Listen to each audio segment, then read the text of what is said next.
नमस्कार, welcome to learning kitchen. Aloe vera के गुणों के बारे में तो हर कोई जानता ही है। आप सभी को पता है कि एलोवेरा हमारे लिए कितनी ज़्यादा फायदेमंद होती है। इसकी सब्जी बनाई जाती है, अचार भी बनाया जाता है, स्किन के ऊपर भी इसको लगाया जाता है, इसका जूस भी पिया जाता है। आज हम इसकी चटनी बनाकर तैयार करेंगे। जी हाँ, एक बिल्कुल ही नई तरह की डिश है। बहुत ही टेस्टी रहेगी और बहुत ही ज़्यादा ये हेल्दी बनकर तैयार होगी। तो फिर चलिए शुरू करते हैं एलोवेरा की चटनी बनाना। सबसे पहले मैं एलोवेरा को तोड़ कर लाती हूँ। एलोवेरा, जिसको कि घृत कुमारी या घी कुंवार या कहीं पे गुवार पाठा भी बोला जाता है, बहुत ही ज़्यादा हेल्दी होती है और इसके पौधे को आप देखकर आसानी से पहचान जाते हैं कि ये एलोवेरा का पौधा है। इसको ज़्यादा देखभाल की ज़रूरत भी नहीं होती है। मैंने देखिए छोटे छोटे गमलों में यहाँ पे कई कुछ लगा के रखा है। यहाँ पे मैंने चुकंदर लगाया है, बैंगन है और ये है एलोवेरा। काफ़ी बड़ी है और इसमें फूल भी निकलना शुरू हो गए थे। मैं इसकी एक पत्ती को काट लूँगी और फिर इसमें से हम जेल निकाल कर इसका इस्तेमाल करेंगे। एलोवेरा त्वचा की सूजन, दाग धब्बे, सनबर्न और कई अन्य समस्याओं का उपचार करता है। एलोवेरा के जूस का सेवन पेट के रोगों जैसे कब्ज, एसिडिटी और अपच को दूर करता है। सबसे पहले हम एलोवेरा को ले आएंगे, इसको काट कर इसको हम सीधा करके रख देंगे और जो इसमें से पीला सा तरल पदार्थ निकलता है ना, इसको हम निकलने देंगे क्योंकि ये अनहेल्दी होता है। इसे एलो जूस या एलो लैटेक्स के नाम से भी जानते हैं।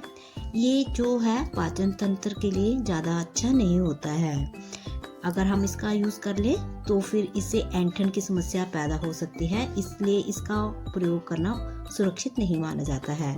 सबसे पहले हम इसको आधे घंटे या 1 घंटे तक ऐसे ही रखा रहने देंगे ताकि इसमें से ये जो येलो वाला जो जूस है वो इसमें से निकल जाए। जब तक ये जूस निकल रहा है तब तक मैं इसमें इमली भीगने के लिए रख दूंगी। 2 छोटे टुकड़े मैंने इमली के यहाँ पे लिए हैं और इमली को थोड़े से गुनगुने पानी में आप भिगो कर रख दीजिए ताकि ये नरम हो जाए। फिर हम इसका जूस निकाल लें।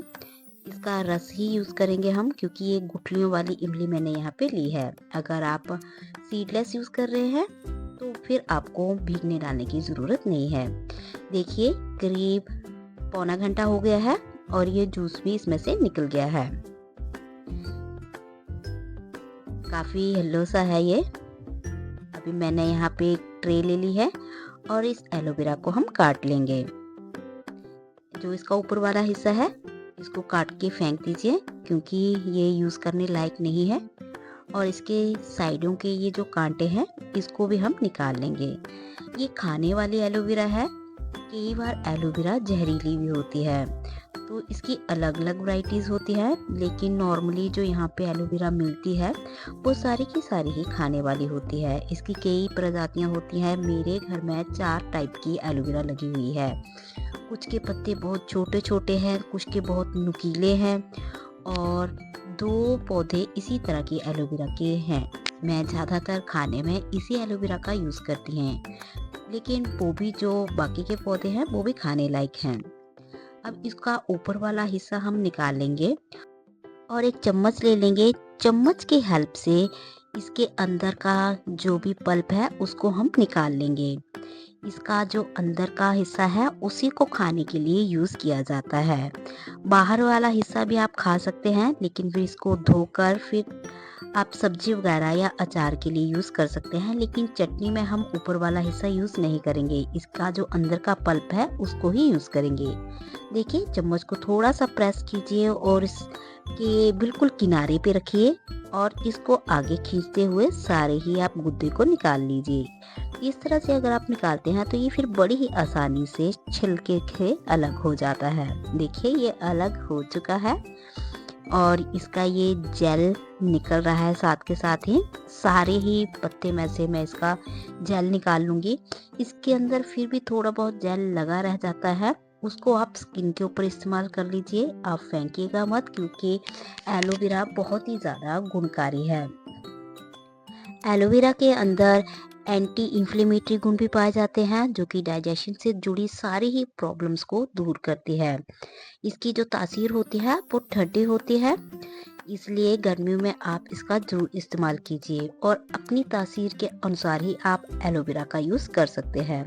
मैंने इसको 2-3 टुकड़ों में काट लिया है और एक मैंने यहाँ पे छोटा सा डोंगा ले लिया है, उसके अंदर इस जेल को मैं डाल दूंगी। देखिए ये तैयार हो चुका है। अभी मैंने यहाँ मसालों के लिए लिया है आधा चम्मच मीठी सौंफ पिसी हुई, 1/4 चम्मच काली मिर्च पिसी हुई, 1/4 चम्मच लिया है मैंने यहाँ पर काला नमक, आधा चम्मच लिया है भुना पिसा जीरा और 1/4 चम्मच ही मैंने यहाँ पे लिया है सादा वाला नमक। साथ में थोड़ी सी धनिया की पत्ती को मैंने यहाँ पे काट कर रख लिया है और थोड़े से लिए हैं मैंने यहाँ पे पुदीना के पत्ते। साथ में 2 कलियां लहसुन की, 1 कटी हुई हरी मिर्च और एक छोटा सा टुकड़ा कटा हुआ अदरक का। साथ में ली है मैंने यहाँ पे इमली को हम बीज निकाल कर अलग कर लेंगे।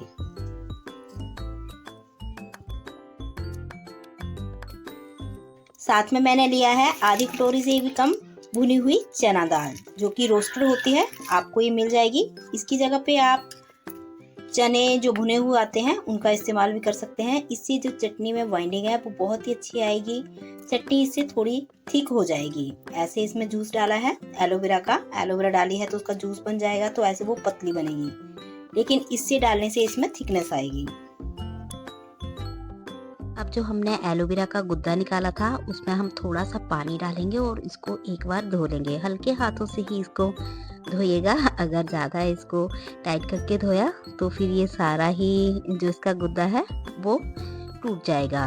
अभी मैं एक मिक्सी का जार ले लूँगी और इस एलोवेरा के जो पल्प है उसको इसके अंदर डाल देंगे। साथ में डाल देंगे यहाँ पे पुदीना की पत्तियाँ, धनिया पत्ती और बाकी हरी मिर्च, लहसुन, अदरक और जो भी मसाले हमने यहाँ पे लिए थे उन सभी को इसके अंदर डाल देंगे। और इमली का जूस, इमली का जो भी हमने पल्प निकाल के रखा था उसको इसके अंदर डाल देंगे। इसमें पानी का यूज़ हम बिल्कुल नहीं करेंगे। रोस्टेड की हुई चना दाल डालकर इसको अब हम कर लेंगे ग्राइंड।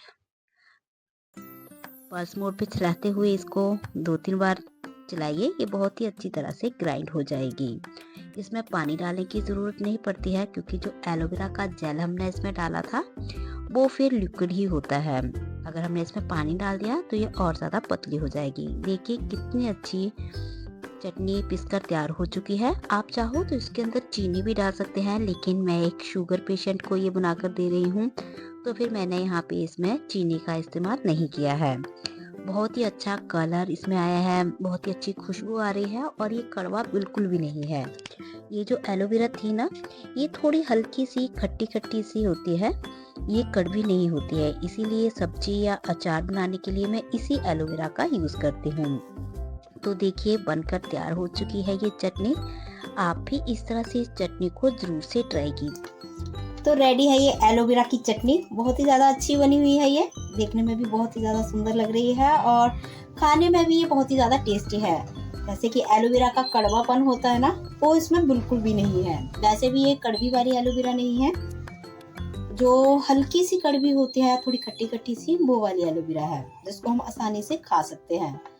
तो देखिए आप भी चटनी को बनाइए और एंजॉय कीजिए। टेस्ट करके देखती हूँ।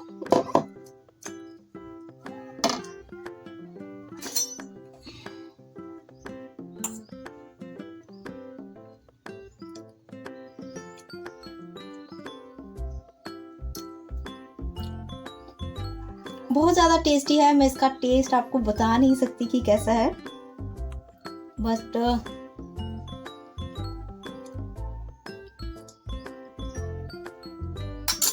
इसको जब आप खाएंगे तो इसमें हल्का सा एलोवेरा जेल का टेस्ट आएगा।